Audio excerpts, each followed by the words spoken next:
भज श्री कृष्ण चैतन्य प्रभु नित्यानंद श्री अद्वैत गदाधर शिवासादि गौर भक्तवृंद।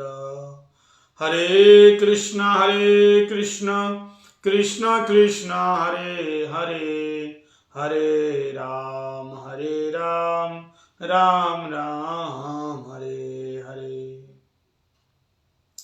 सर्वाग्य श्री श्री हरि गुरु वैष्णव के श्री चरण कमलों में अनंत अनंत कोट साष्टांग दंडवत प्रणाम निवेदन करता हूँ।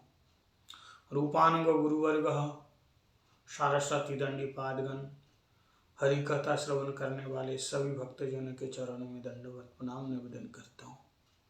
हम लोग श्री श्री पुरुषोत्तम मास में पुरुषोत्तम भगवान श्री अग्रगण्य अष्टकम का श्रवण कर रहे हैं। तो उसी क्रम में आज हम लोग चौथा नंबर श्लोक को श्रवण करेंगे।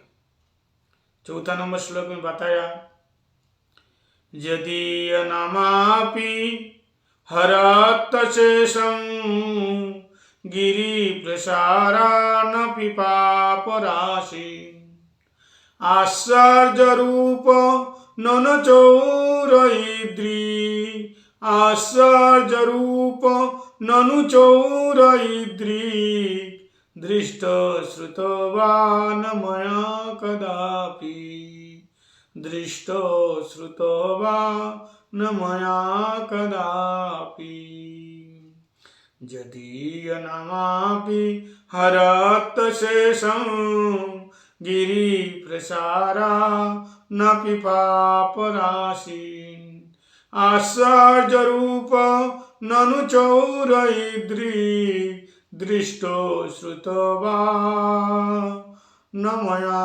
कदापि। तो ऐसे जो चौर अग्रगण्यम पुरुषम नमामि, चोरों के सरदार, चोरों का सिर, ताज, शिरोमणि, मुकुटमणि भगवान श्री कृष्ण को हम प्रणाम करते हैं। ब्रजेर प्रसिद्धम नवनीत चौरम, ब्रज के प्रसिद्ध चोर है। तो भगवान क्या क्या चोरी करते हैं हम लोग श्रवण कर रहे हैं। चौथा नंबर श्लोक में बताया, यदि नामापि हरत शेषम गिरि प्रसारन अपि पाप राशि। आपके अंदर कितने भी पाप राशि हो, यहां तक आप पाप करते करते करते करते पाप का पहाड़ बना दिया, पर्वत बना दिया। गिरी का मतलब पर्वत। हम एक जन्म के पाप नहीं है हमारे पास अनेक जन्मार्जित पाप राशिन बहुवचन। तो जन्मांतर के पाप को हम इकट्ठा किया, इसलिए पाप कैसा हो गया, पहाड़ के समान हो गया, पर्वत के समान हो गया, गिरी के समान हो गया। तो भगवान क्या करते हैं, जो भगवान का नाम लेते हैं, यदि नामापि हरति येषम, यदि कोई भगवान कृष्ण का नाम लेते हैं, कौन सा नाम, हरे कृष्ण महामंत्र नाम, हरे कृष्ण कृष्ण कृष्ण हरे हरे, हरे राम राम राम हरे हरे। इस नाम का जो जाप करते हैं तो उनके जितने प्रकार के पाप राशि है, ये पाप राशि दूर हो जाते हैं, धुल जाते हैं। यदि ये नामापि हरति शेषम, उसको भगवान क्या कर लेते हैं, उनके सारे पाप को हर लेते हैं, चुरा लेते हैं, उनके सारे पाप को धो देते हैं। कैसे? गिरी प्रसारणोपि पाप राशि, गिरी पर्वत जैसे पाप का शेष नहीं रहता, बिंदु मात्र भी पाप नहीं रहते हैं, सारा पाप दूर हो जाता है। इसलिए भगवान को पतित पावन कहलाते हैं। ये पतितों को उद्धार करने वाले हैं, जो पाप कर कर करके पतित हो रहे हैं, पतन हो रहा है, ऐसे जो भगवान की शरण में जाने वाले जो भक्त हैं, उनके पहाड़ के समान, पर्वत के समान, गिरी के समान पाप राशि को एक क्षण के अंदर दूर कर देते हैं। भगवान के नाम में इतनी शक्ति है, तो ये नाम की महिमा है। यानी भगवत नाम, भगवत लीला और भगवान, ये स्वयं भगवान ही है, एक ही वस्तु है। नाम नामीन अभिन्नत्वात्, नाम नामी में कोई अंतर नहीं है। ये चैतन्य विग्रह है, पूर्ण शुद्ध नित्य मुक्त रस विग्रह है, ये भगवान का नाम है। तो जो नाम लेते हैं हरत्य शेषम, वो नाम भी, यानी नाम प्रभु कृपा करके उनके सारे पाप को दूर कर देते हैं। इसलिए चैतन्य महाप्रभु कहते हैं, इस नाम को कि शयने कि भोजने कि वा जागरणे अहर्निशि चिंत कृष्ण बलव वदने, नाम नामकारी बहुधा निज सर्वशक्ति स्तत्तार्पित नियमित स्मरण न काला एतादृशी तव कृपा भगवान ममापि दुर्दैव मृदिष्टम्य जनिनानुराग। नाम की महिमा, तो ये चौथा नंबर श्लोक में भगवान का जो नाम है इसकी महिमा बता रहे। यदि नामापि हरत शेषम, कोई एक बार भगवान का नाम लेते हैं उसका सारा पाप दूर हो जाते हैं, सारा पाप दूर हो जाता है। पर्वत के समान, पहाड़ के समान पाप उसको दूर हो जाता है, एक बिंदु मात्र भी शेष नहीं रह जाता है। तो ऐसा जो भगवान का अद्भुत अपराकृत दिव्य अलौकिक चिन्मय नाम है, नाम की इतनी महिमा है।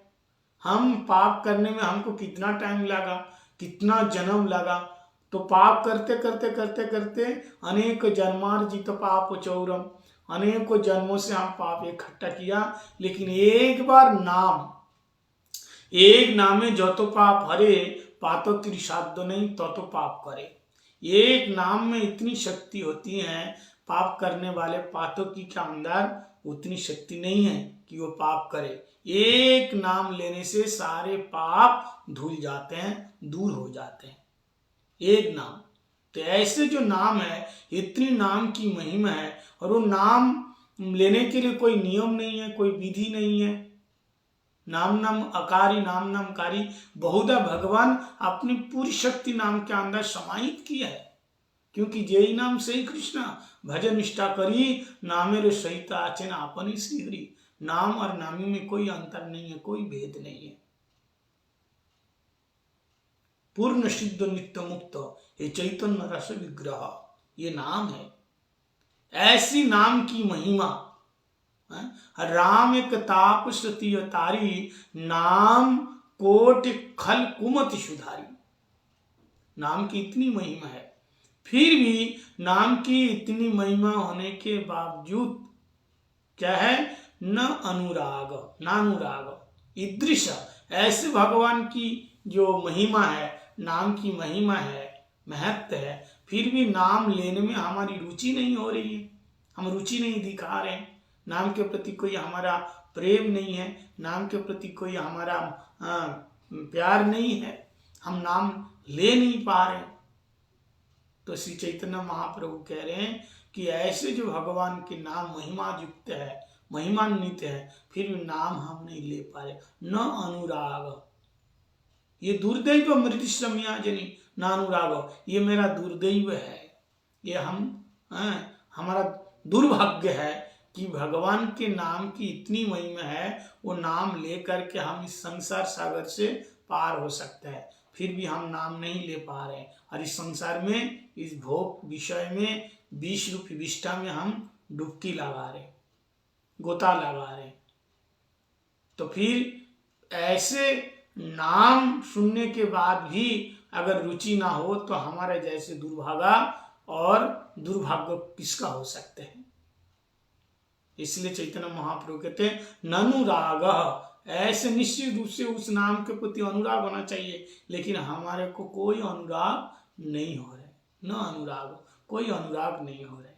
तो यहाँ यदि यह नाम राशि हरत शेषम, यदि कोई भगवान का नाम एक बार लेते हैं तो गिरी प्रसारण, गिरी के समान, पहाड़ के समान, पर्वत के समान उसका सारा पाप एक क्षण के अंदर भगवान दूर कर लेते हैं। आश्चर्य रूपो ननु चोर इद्री, बड़े आश्चर्य की बात है, ऐसे चोर को ना तो किसी ने देखा होगा, ना ऐसे चोर के बारे में किसी ने सुना होगा। दिष्टो श्रुतवा न मया कदापि, कदापि कभी भी ये ऐसे चोर के बारे में किसी ने सुना होगा या किसी ने देखा होगा। आश्चर्य रूप ननु चौर इद्रिक, ऐसे चोर, बड़े आश्चर्य होने वाली बात है। ऐसे चोर है जो हमारे जन्मांतर के कूड़ा काजरा को चुरा के लेके जाते हैं, उसके विनिमय में कुछ वो लेता नहीं है, चोरी करके लेके जाते हैं, ऐसे जो चोर है। तो ये भगवान परम दयालु है, कृपालु है, उनकी ये महिमा है, ये परम दयालु है। पुतना भगवान को मारने को आई थी, लेकिन भगवान उसके अंदर के दोष को हर लिया, उसका जहर को पी लिया। दोष क्या है? जहर है। हमारे अंदर दोष क्या है? विषय विष है। पुतना देखो, भगवान को मारने के लिए भी अगर कोई आते हैं फिर भी भगवान उसके दोष नहीं देखते हैं, उसके अंदर की बुराई को दूर कर देते हैं और वो अपने स्वधाम भेज देते हैं। ताड़का को भी ऐसा किया, अब पुतना के लिए भी बताया। अहो बकियम स्तनकाल कुटम जिघांस्य स्वादवी लेवे गतिम धातृचितम ततन्नम कम्बा दयालु शरणम ब्रजेम। ऐसे दयालु है, ऐसे कृपालु है। इसलिए भगवान जैसे दयालु और कृपालु कौन हो सकता है। उसके साथ साथ हमारे वैष्णव लोग भी परम दयालु है, कृपालु है। ये कृपा करके अपनी सेवा में नियुक्त कराते हैं। श्रील प्रभुपाद जी कहते हैं एक बार एक जन्म अगर कोई निष्कपट भाव से, कपट रहित होकर के, एक होता है कपट और एक होता है निष्कपट।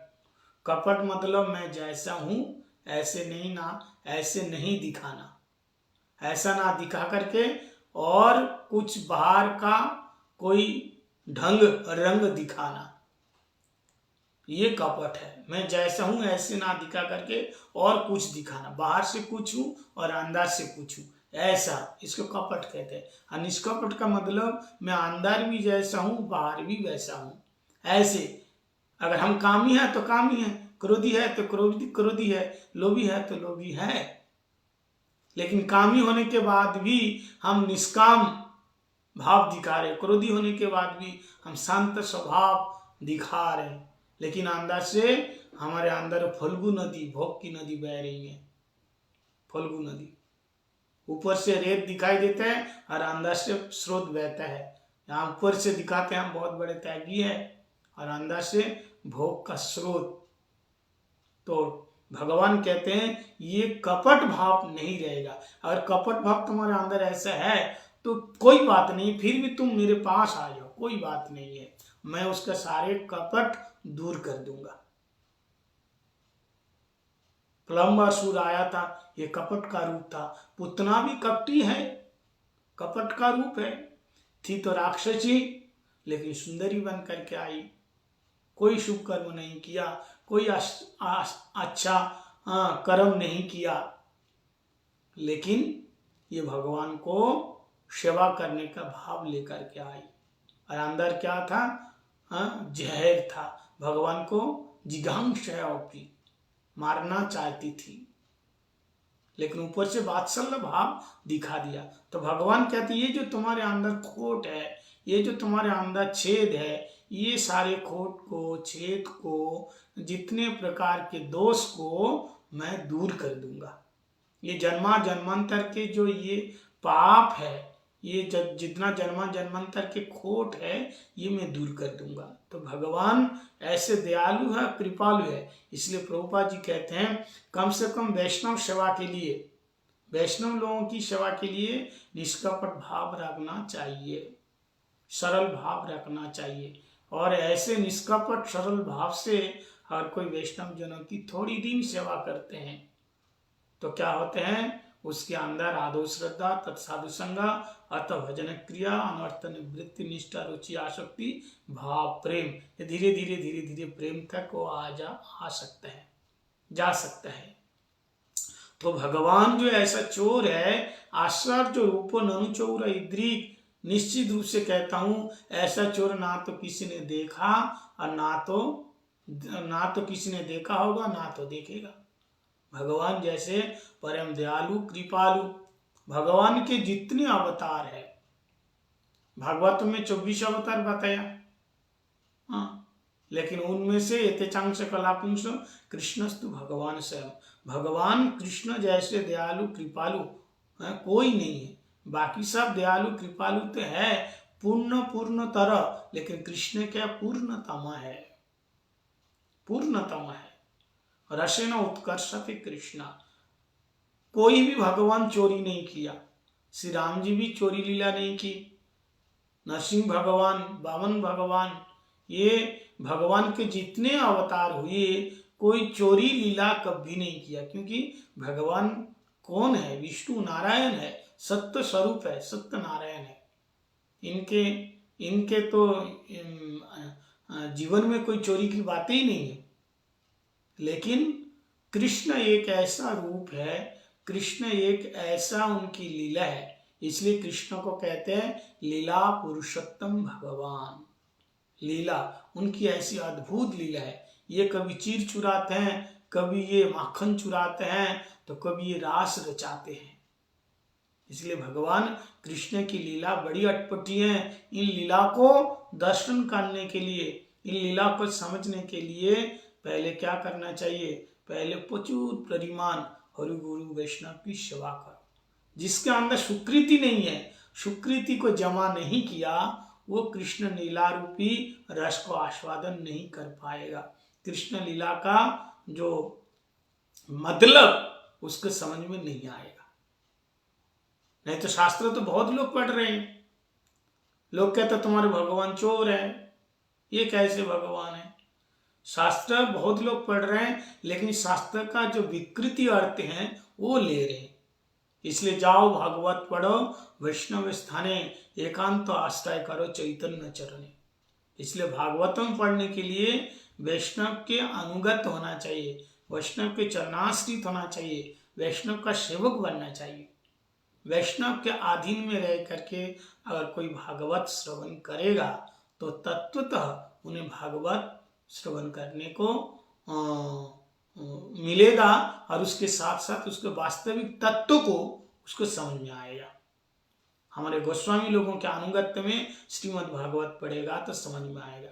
इसलिए रूप गोस्वामी पाद लघु भागवतामृत के अंदर सारे तत्व भर दिया। इसलिए सनातन गोस्वामी पाद बृहद भागवतामृत के अंदर भगवान की जो जो लीलाएं हैं और उसके साथ साथ तत्व उन्होंने परिपूर्ण रूप से समाहित किया। इसलिए जीव गोस्वामी पाद संदर्भ लिखा, उसमें से भागवत संदर्भ, उसमें भी सारे तत्वों का समाधान है, सारे तत्व उसमें सन्निहित है। तो ये सारे गोस्वामी लोग देखो, भागवत हम डायरेक्ट पढ़ेंगे, भागवत के तत्व को हमें समझ में नहीं आएगा, क्योंकि भागवत विचित्र अंश है, शास्त्र विचित्र अंश है। ये बोलता कुछ है, होता और कुछ है, होता कुछ है, दिखता और कुछ है। इसलिए उसको समझने के लिए, जानने के लिए सटीक जो जानते हैं, समझते हैं, उनके चरण में बैठना पड़ता है। अब भागवत तत्व को कैसे जानोगे, जब तक श्रील जीव गोस्वामी पाद जी के भागवत संदर्भ नहीं पढ़ोगे। श्रील रूप गोस्वामी पाद, श्रील सनातन गोस्वामी पाद और बाकी जितने सारे हमारे षोडश गोस्वामी हुए, गोस्वामी लोग हुए, श्रील प्रभुपाद हुए, परम गुरुदेव, यहाँ तक अभी जितने जो ऊंचे महाभागवत वैष्णव है, उनकी शरण में नहीं जाओगे। शरण में जाने का निष्कपट भाव से जाने का मतलब है, शरण में जाने का मतलब है निष्कपट भाव से उनकी सेवा नहीं करेंगे तो भागवत तत्व तो हम जान नहीं पाएंगे। वैसे तो हम संस्कृत पढ़ भी लिया और भागवतम का अर्थ भी जान लिया, ये भागवत जानना नहीं हुआ। श्रील गुरुदेव कहते हैं भागवत जानने का मतलब, शास्त्र जानने का मतलब केवल पढ़ना नहीं, केवल तत्व को जानना नहीं, वो जानने का मतलब अपने जीवन में घटाना, अपने जीवन में फलीभूत करना है, ये जानना होगा। जानने का मतलब नहीं है केवल हम बहुत सारे श्लोक भी पढ़ लिया, लोगों को सुना भी दिया, ओहो बहुत अच्छे भागवत कथा कर रहे हैं, बहुत अच्छा जानते हैं, ये जानना नहीं हुआ। जानने का मतलब गुरु महाराज जी कहते हैं शास्त्र जानने का मतलब आचरति शास्त्रार्थम, जो अपने जीवन में शास्त्र के अर्थों को चिन चिन करके जीवन में आचरण में लाता है, जो आचरण में लाते हैं सचमुच असलियत में वही भागवत को जान पाया, वही शास्त्रों को जान पाया। शास्त्रों का मतलब जानना नहीं है, केवल जान करके जीवन में उतारना भी है, ये जानना हुआ तत्व। तो नहीं तो पानी है, प्यास लगी है, सामने गिलास में पानी होने से नहीं होगा, वो पानी को पीना पड़ेगा तब प्यास बुझेगी। तो ऐसे ही इस संसार सागर से तब हम पार होंगे जब शास्त्रों को अपनाएंगे। आजकल हम लोग देखते हैं कि बड़े बड़े ज्ञानी शास्त्रज्ञ फेसबुक में दिखाई देते हैं, सब अपने अपने मतलब अपने अपने मंतव्य वहीं बता रहे, अपने अपने मन की बात वहीं बता रहे, ऐसा नहीं ऐसा करो, ऐसा नहीं वैसा करो, इसका वो खंडन कर रहे, उसका वो खंडन कर रहे, यही सब कर रहे। लेकिन आपने जीवन में कोई बात उतारने का नहीं, केवल वो दिखाता नॉलेज, हम कितना जानते हैं, ये नॉलेज उसको, हम कितना जानते हैं। देखो लोग व्यूज दिखाने के लिए, बढ़ाने के लिए वो क्या करते हैं, देखो हम कितने बड़े ज्ञानी हैं, पूजा प्रतिष्ठा पाने के लिए। हमारे गुरु महाराज भक्ति वेदांत श्रील बामन गोस्वामी महाराज, उनके पास टीवी वाले भी आए थे कि महाराजा हरि कथा सुनाओ, आप हरि कथा बहुत अच्छे बोलते हैं, आप सुनाइए। तो गुरु महाराज जी ने हाथ जोड़ करके कहा, भैया तुमको सुनना है तो तुम यहाँ बैठो, आपको अभी सुना देते हैं। तो ये सब महात्मा बड़े सिद्ध महात्मा हैं, इनको मान सम्मान पूजा प्रतिष्ठा से कोई मतलब नहीं है, इनका साधन भजन मूल है, ये जीवन में उतार लिया, वो जान लिया है ये पूजा प्रतिष्ठा से कुछ नहीं होने वाला है। ये कितने जन्म हमको पूजा प्रतिष्ठा लाभ ये सब मिला है, ये भगवान से दूर कराते हैं, ये भगवान से दूर कराते हैं। तो ऐसे ही, लेकिन यदि आधुनिक सुविधा है और बहुत लोगों को लाभ मिल रहे हैं तो इसके द्वारा भी हम सेवा कर सकते हैं। भगवान के जो दूर दूर बैठे हुए भक्त लोग हैं, इसके द्वारा हम सेवा कर सकते हैं, लेकिन इस सेवा के भाव से इसको प्रयोग करना चाहिए, ना तो तर्क वितर्क करने के लिए। वो महात्मा लोग थे जो भजनानंदी थे, जिनको भजन छोड़ करके और किसी से कुछ मतलब नहीं है, वो एक प्रकार महात्मा है। और एक प्रकार महात्मा है गोष्ठानंदी, जो भजन भी करते हैं और चैतन्य महाप्रभु की जो वाणी है उसको प्रचार करते हैं। महाप्रभु ने कहा, पृथ्वी ते आछे जतो नगर आदि ग्राम सर्वत्र प्रचार हईबे मोर नाम, सब जगह नाम मेरा प्रचार होना चाहिए। तो यहाँ बड़े नम्रता विनम्रता के साथ अगर कोई कुछ कह रहे हैं तो उसको पहले विचार करो, परखो क्या बात है, शास्त्रों को खोलो देखो, तब उस बात को ग्रहण करो, तब अपना वक्तव्य वहीं रखो। नहीं तो हम लोग क्या करते हैं, एक दूसरे को काटने में लगे हुए हैं, खंडन करने में लगे हुए हैं, ये बात ठीक नहीं है। तो निष्कपट भाव से कोई अगर हरि गुरु वैष्णव की बात को ग्रहण कर लेते हैं तो उसके जीवन में कल्याण होता है। भक्तिमन ठाकुर जी कहते हैं, पृथ्वी ते जतो कथा धर्म नामे चले, भागवत कहता परिपूर्ण चले।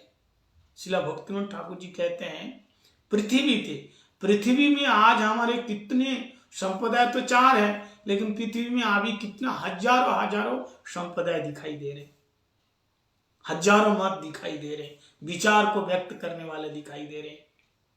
लेकिन भक्तिविनोद ठाकुर जी कहते हैं ये हजारों नहीं, केवल भागवत धर्म को जो फॉलो करते हैं, भागवत का प्रमाण जो देते हैं, उसी को प्रमाणिक माना जाएगा, नहीं तो वो छल धर्म है। भागवत छोड़ करके अगर हम कुछ बोल रहे हैं तो वो छल धर्म है। इसलिए महाप्रभु कहते हैं, एक श्लोक महाप्रभु के एक विचार है, क्या महाप्रभु जो बोला भागवत के प्रमाण के रूप होना चाहिए। आराध्य भगवान ब्रजेश तनय तद्यम वृंदावनम रम्या काची दुपासना ब्रजवधु वर्गन या कल्पिता श्रीमद् भागवत प्रेम तु मतो महान श्री चैतन्य महाप्रभु मतोमिदम तत्रादरण परम। श्रीमद् भागवत पुराण अमलम प्रेमोपु मतो महान। श्रीमद् भागवत प्रेम जो प्रेम की बात कह रहे, श्रीमद् भागवत पुराण जिस बात को कह रहे उसको ग्रहण करना होगा। श्रीमद् भागवत अमल पुराण जिस बात को कह रहे उस बात को मानना पड़ेगा। इसलिए भागवत पुराण अमलम प्रेमोपु मतो महान। भागवत क्या पुराण अमलम, ये निर्मल पुराण है, निर्गुण पुराण है, तीनों गुणों से ऊपर है, ऐसे निष्काम पुराण है।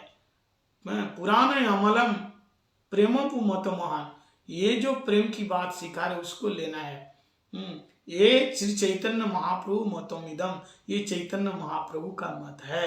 ऐसे चैतन्य महाप्रभु के मत को छोड़ करके तत्रादरण पर, और किसी मत को आदर नहीं करना चाहिए। इसी का सम्मान और इसी का आदर होना चाहिए। इसलिए भागवत इसी के आधार पे भक्तिविनोद ठाकुर जी कहते हैं भागवत धर्म केवल ही धर्म है, यही है वैष्णव धर्म, यही है सनातन धर्म। इसलिए भागवत छोड़ करके, भागवत के प्रमाण छोड़ करके, भागवत के दृष्टांत छोड़ करके बाहर जो हम देख रहे हैं ये क्या, ये छल धर्म है, कैतव धर्म है। भागवत कहता परिपूर्ण छले, छल धर्म है, कैतव धर्म है। तो इस बात को समझना पड़ेगा। लोग अपनी सुविधा के कारण क्या करते हैं, संप्रदाय बना लेते हैं और एक संप्रदाय से दूसरे संप्रदाय में चले जाते हैं, संप्रदाय बदल देते हैं। लेकिन ऐसा करने से काम नहीं चलेगा, ये क्या हो जाएगा, नहीं तो ये समाज में मर्यादा का उल्लंघन, मर्यादा की हानि और उच्छृंखलता दिखाई देगा। उच्छृंखलता, सब लोग अपने धर्म में सब कहते हैं ये हमारा धर्म ठीक है, वो कहता हमारा धर्म ठीक है। लेकिन शास्त्र क्या कह रहे हैं उसको देखना है। अब शास्त्र पढ़ने वाले भी ऐसे हैं, 2 कौड़ी के आदमी, जिसका खान पान ठीक नहीं है, जिसके जीवन का चरित्र ठीक नहीं है, ऐसे लोग भी शास्त्र की व्याख्या दे रहे हैं, सुना रहे हैं। जिसके जीवा का जो खाने पीने की लालसा अभी तक नहीं गए, जो जीव को कंट्रोल नहीं कर पाए। शास्त्र में कहा जीवा लालसा जे वित्युति धाय शिष्णोदर परायण कृष्ण नहीं पाए। शास्त्र में कहते हैं जीवार लालसा, जिसके जीवा का कंट्रोल नहीं है, खाने पीने के लिए भगवान का भोग लगा के बिना बस खाने पीने के लिए इधर उधर भागते हैं। शिष्णोदर परायण, वो कामी है, वो भोगी है, वो कभी उसको कृष्ण नहीं मिलेगा। शिष्णोदर परायण कृष्ण नहीं पाए, उसको कभी कृष्ण मिलेगा नहीं। तो जिसका आचार विचार ठीक नहीं है, खान पान ठीक नहीं है, ऐसे लोग शास्त्र सुना रहे हैं। तो ऐसे लोगों के मुख से शास्त्र सुनने से हमें क्या फायदा है, कोई फायदा नहीं है। इसलिए भगवान बड़े दयालु हैं, अब भगवान के जो भक्त हैं ये बड़े दयालु हैं। भक्त जो बात कह रहे हैं उसको सुनना है। अब भक्त कौन है, ये जो 4 संप्रदाय के अंदर, उनमें से विशेष करके ब्रह्म मध्य गौड़ीय संप्रदाय जो श्री चैतन्य महाप्रभु की इसी सारस्वत श्रील प्रभुपाद जी की धारा में है, ऐसे जो भक्त हैं, ऐसे जो आचार्य है, इनकी बात को अगर हम मानेंगे, ये बड़े दयालु है, कृपालु है, हमें तो भगवान जरूर मिल जाएंगे। क्योंकि भगवान तो परम दयालु है ही है। ये हमारे एक एक बार उनका नाम लेने से हमारे जन्मा जन्मांतर के पाप को तो दूर करने के लिए तैयार है।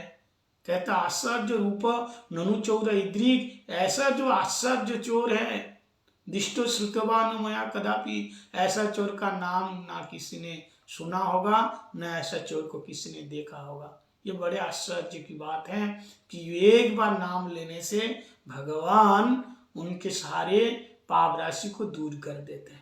लेकिन एक बार नाम, वो नाम कैसे होना चाहिए ये भी हमको जानना है। हम तो कितने बार हरे कृष्ण कृष्ण कृष्ण बोल रहे कि नहीं बोल रहे हैं, तो फिर हमारे अंदर के पाप कहाँ दूर हो रहे हैं।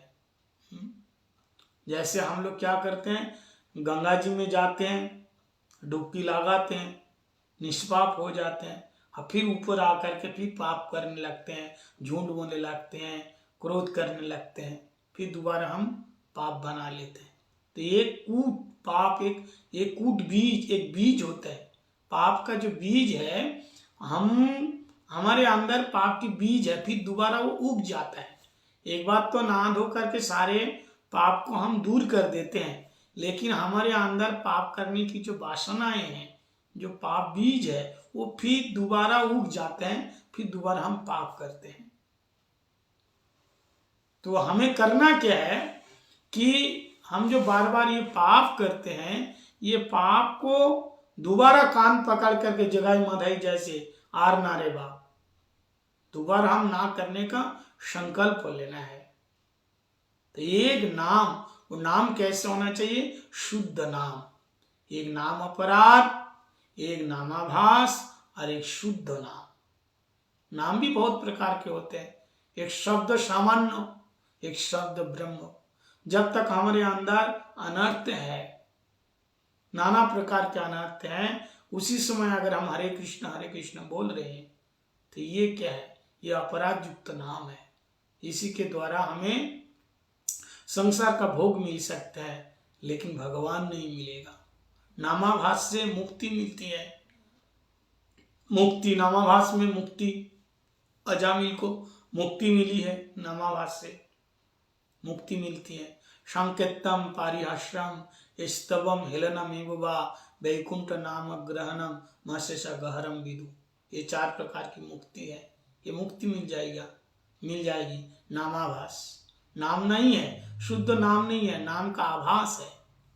अशुद्ध नाम से क्या है मिलेगा, क्या मिलेगा, शुद्ध नाम से मिलेगा कृष्ण प्रेम।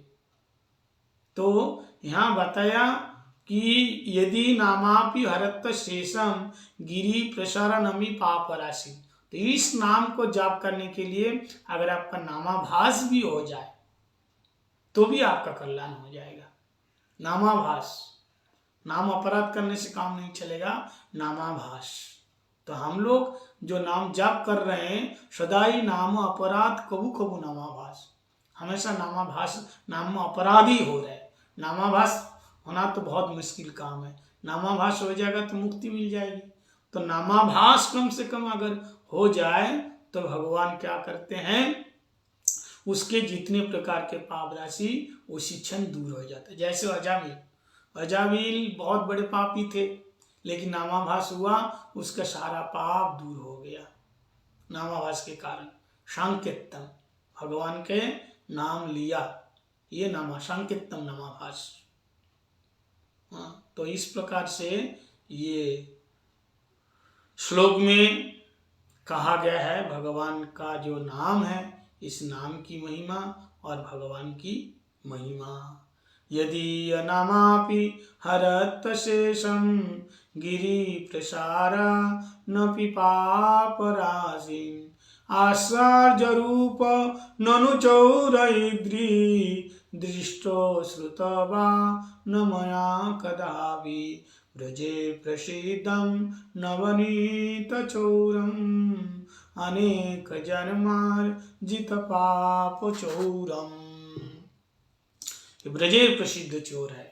गोपांगनाम चदुकूल चौरम अनेक जन्मार्जित पाप चौरम, चौरागगणं पुरुषं नमामि, चौरागगणं पुरुषं नमामि। ऐसे चोरों में जो सर्वश्रेष्ठ चोर है, चोर शिरोमणि है, हम उनके चरण में बार बार प्रणाम करते हैं। तो आज कथा का यहीं विश्राम, कथा का विश्राम है। अभी हम लोगों को थोड़ी देर बाद में जाना है। 10 बजे एक भक्त के घर में यज्ञ है, तो आज दोपहर का प्रोग्राम वहीं होगा, कीर्तन, प्रवचन एवं हवन।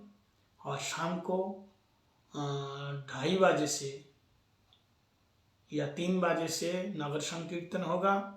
तो सभी लोगों को निवेदन है, सब लोग नगर संकीर्तन में सम्मिलित होएं और हम सभी लोग खूब हरिनाम संकीर्तन कीर्तन का प्रचार करेंगे। हरे कृष्णा। वंशाकल्पतरुभ्यश्च कृपा सिन्धुभ्यैव च पतितानां पावनेभ्यो वैष्णवेभ्यो नमो नमः।